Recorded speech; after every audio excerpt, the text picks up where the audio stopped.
day, you got to take up your death weapon or your torture chamber, amen, and go out into a dying, sick world and demonstrate. Amen. And you got to be happy about it. The Bible says to rejoice in the time of tribulation. So when you tribulate, the world should not see you tribulate. They should see you happy and joyful, because is there anything too hard for God? No. Amen. If God be for you, who can? Amen. Somebody. That's right. As God's people, we must be led by the Spirit. Yes. And He will always lead us to the Word, or the living Word of God. Let me help my man. It ain't just words, it's the living Word. Amen. Amen. John 14:26 and John 15:26 says, the Comforter, which is the Holy Ghost, whom the Father will send in my name, He will teach you all things, and bring all things to your remembrance, whatsoever I said to you. In other words, you can't go out there and say, oh, my mind ain't what it used to be.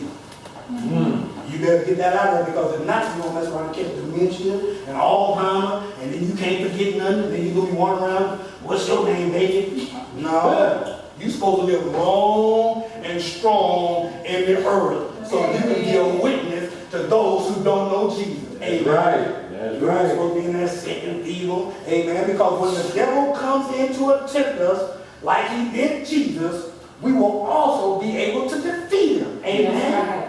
And not only defeat him, but defeat him at every turn. And we can also defeat him down generations. There he is. You got to put the God down in your future bloodline for the authority to continue to carry on. If not, cancer, sickness, disease, poverty, all this stuff will continue to run down your family line unless you put a stop to it under the authority of Jesus Christ. Amen. So when a person speaks a curse over someone's life, that curse gives demons license to go into that person's life and cause affliction and oppression. There it is. But as children of God, we have dominion over the power of the enemy. Amen. Amen. Right. Go to me real quick. I know I said I'm going to close, but go to Luke chapter 10. This is in my spirit. Chapter 17 and verse 19. God is showing me this. Luke chapter 10, 17 through 19. Oh, glory to God. Thank you, Father. That wasn't part of my notes, but we're going to see what it say. Hallelujah. Amen. When you get that, say amen.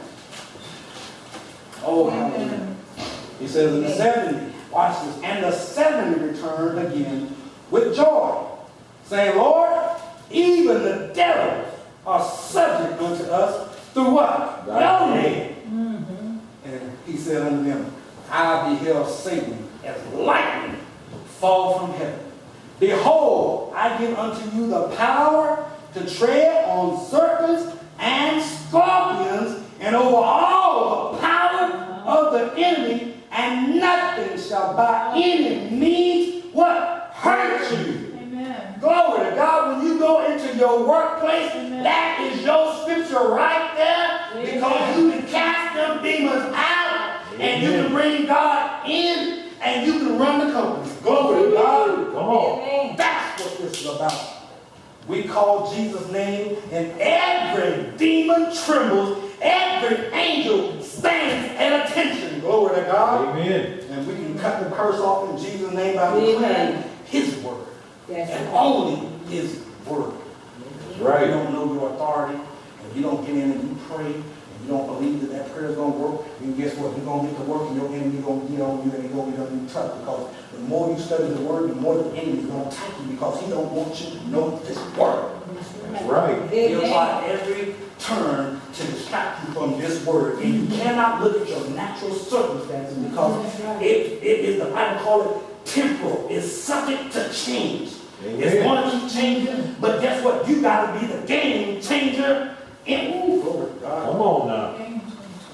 I believe everybody here is baptized, but if you haven't been baptized, my children, how do you become baptized? You got to hear the word of God, amen?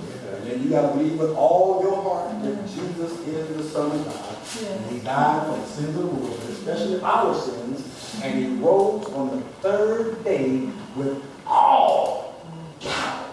Amen. Amen. And thank God he shares that power with us.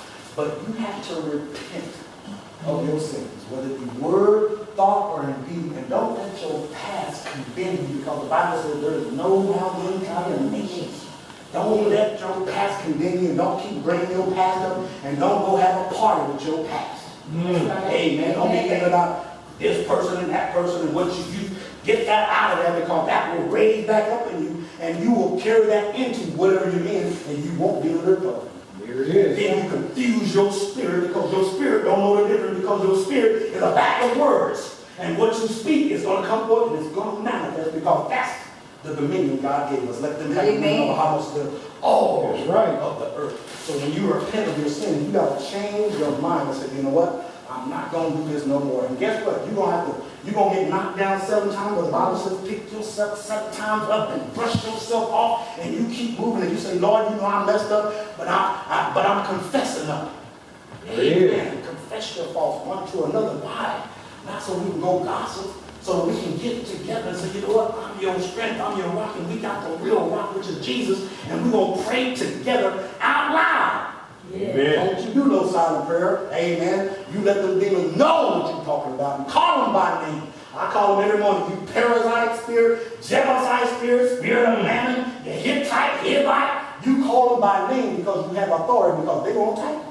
Yes, Right. God. That Jebusite spirit going to come in and try to tear your marriage up, tear your relationship up with your family, ruin your job. Come on now, that's the Jebusite spirit. You got authority to bind them demons up under the authority of Jesus Christ. If you don't know it, then guess what they're going to jump on? And then you got to confess Jesus, Son of God. And then in Matthew, I believe, 10 and 32 says, whosoever shall confess me before men, I will confess him to my Father which is in heaven. But whosoever shall deny me and from me, I will deny them and from them. There it In is. other words, if you do, I do. If you don't, I won't. There it It's is. as simple as that. And guess what? He puts the choice right back in your hands. Yes, He does. Heaven or hell. Yes. Make your choice. And I think Amen. people forget that eternity is much longer than this little short life we have on this earth. Right. So you have to be baptized for the remission of your sins, which means you got to renew your mind every day. Once you get baptized, you got to baptize your mind every morning with the washing of the word. You got to wash your spirit with the word so it can be rooted down into your spirit, so it can grow the Holy Ghost up in you, so that when you speak, it will come forth. Amen. Amen. Then you have to be faithful unto death. Glory to Yes. God. And he said, I'll give you a crown of life. If you're unfaithful, he said, all liars, all whoremongers, all adulterers, and he named some other folks. He said, all of them going to have their part in the lake of fire. I pray that you don't be in that situation. Glory to God. Give me a minute to take me back home with you as we prepare for our next song. Did we get something out of it? Amen. Amen. Give God